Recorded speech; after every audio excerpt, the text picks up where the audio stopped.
Li Qian, who had prepared for a long time, returned the phone to Ning Chengming. Ning Chengming saw that the password of the phone was Li Qian's birthday, and naturally he did not suspect him. In Ning Chengming's picture, he was indeed a teacher at a university. There are also pictures with Li Qian, but they are very vague, basically in a state of not remembering, and these are all covered by the panic of Li Qianshun, who has already thought about countermeasures, and even compiled the first encounter of the two. They are all made up based on the 800 love dramas they have watched, and they also interpret themselves as a loyal girl in love, and Ning Chengming is the ungrateful scumbag. This made Ning Chengming feel very guilty, and he also said that he should treat Li Qian well. Li Qiang suppressed the secret joy in his heart and appropriately squeezed out 2 crystal-clear tears.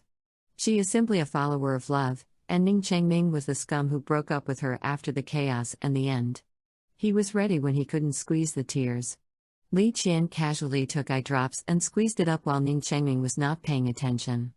The bitter melon face is enough, and the behavior of the scumbag is generous, which makes Ning Chengming even more guilty. Ning Chengming wondered why this kind of self could attract Li Qian. Li Qian was naturally a choreographer. The True and False Integration talked about the situation in college. Although the two were tit for tat at the time, they have changed in Li Qian's words. When the two became two, they had to talk to each other when they had a chance. There seemed to be some bridges in the vague memory, so Ning Chengming did not have too much doubt. Just when Ning Chengming and Li Qian were discussing their previous love, Gu Jie drank too much because of sadness. He fell on the ground or was sent back to the room by the waiter. The waiter knew that Li Qian and Gu Jie came together. Qianqi was with the fox, so he sympathized with Gu Jie, thinking that Gu Jie was abandoned by Li Qian. Gu Jie returned to the room and made a call. He thought it was Li Qian's call, but he called Li Qian and blamed Li Qian for abandoning him when he saw Seishi, but the call came from the other end. With Yu Qingxing's voice, Yu Qingxing was surprised to learn that there was a man in Li Qian's room, but Gu Jie felt uncomfortable and grumbled. Yu Qingxing asked if Gu Jie had a crush on Li Qian. Although he was drunk, he still did not forget to oppose. Gu Jie claimed that he was only worried about being left behind by Li Qian and didn't know how to spend it. Yu Qingxing was dissatisfied with Gu Jie.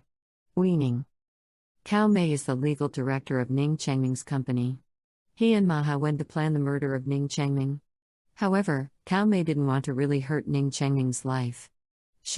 Maha must keep Ning Chengming's life, but this aroused Maha's killing intent. On the surface, he agreed to Cao Mei, but in fact he issued a killing order and increased his bargaining chip.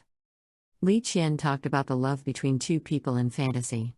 Ning Chengming watched Li Qian almost fall and embrace him. The two fell on the bed. Ning Chengming stretched out his hand to touch Li Qian's cheek, and Li Qian's heartbeat speeded up unexpectedly. I was confused for a while, but never thought that Ning Chengming just tore off the false eyelashes that Li Qian was about to fall, and got up embarrassed and hid in the bathroom, but he couldn't help blushing and heartbeat whenever he thought of the situation just now. In Ning Chengming's consciousness, the two should have been living together. Li Qian naturally could not leave. They slept on the same bed that night, but Ning Chengming kept sticking to Li Qian, and Li Qian was never comfortable. Gradually, she looked at Ning Chengming in a trance, and finally fell asleep in the trance.